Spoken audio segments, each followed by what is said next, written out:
Il codice della strada prevede che la competenza per la regolazione dell'accesso nelle aree le zone a traffico limitato sia dei comuni, e questo va rispettato, però noi vorremmo favorire che non vi sia, favorire e superare l'attuale frammentazione che vi è, che rende difficoltoso il lavoro degli agenti e dei rappresentanti di commercio, con una legge che regola a livello regionale l'accesso alle ZTL, con una piattaforma informatica quindi che consente di coordinare le varie scelte dei comuni in modo unitario, in modo intelligente, in modo semplificato e quindi con un interesse collettivo che viene ad essere valorizzato.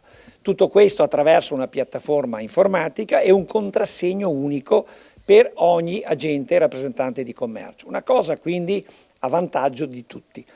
La legge prevede un intervento importante anche dal punto di vista finanziario, con lo stanziamento di ben 100.000 euro per ogni anno per i prossimi 3 anni. Questo per dire che non è una legge di poca rilevanza, è una legge che anche la Regione intende finanziare con mezzi adeguati perché si possa favorire l'accesso, l'adesione dei comuni a questa soluzione, ripeto. È una scelta che vede un criterio premiale rispetto a un criterio di vincolo d'obbligatorio, e questa è la formula migliore per rappresentare ad ogni singola amministrazione locale il vantaggio di aderire a una soluzione che, ripeto, è a vantaggio anche alla fine dei cittadini. Questo è lo scopo della legge. Non è una legge per gli agenti e i rappresentanti di commercio, è una legge a vantaggio delle amministrazioni, dei cittadini e ovviamente anche di coloro che fanno l'attività di agenti e rappresentanti di commercio, la cui attività ha una rilevanza economica notevole per il territorio, e questo ci consente anche di valorizzare quella che è l'importanza dei centri storici.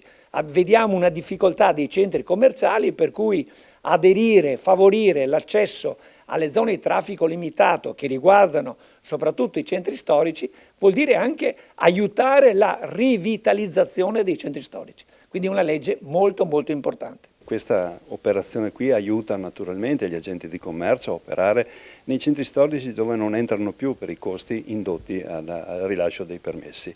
La sensibilità del consigliere Morsin, ma credo anche della Giunta tutta, è quella di andare incontro alle esigenze degli agenti di commercio. 27.000 agenti nel Veneto, tra finanziari e operativi del commercio, credo sia un numero importante da valutare anche sul tavolo dell'approvazione di questa legge. È un segnale importante, per noi l'attendiamo a parecchio tempo, la sensibilità di questa nuova giunta, ma soprattutto del consigliere Morosin, ci ha dato il là ovviamente per presentarla e per definire bene i criteri. Molto semplici, un permesso unico per tutto il Veneto che entra in tutti i comuni, quindi a operare con i commercianti, con tutti.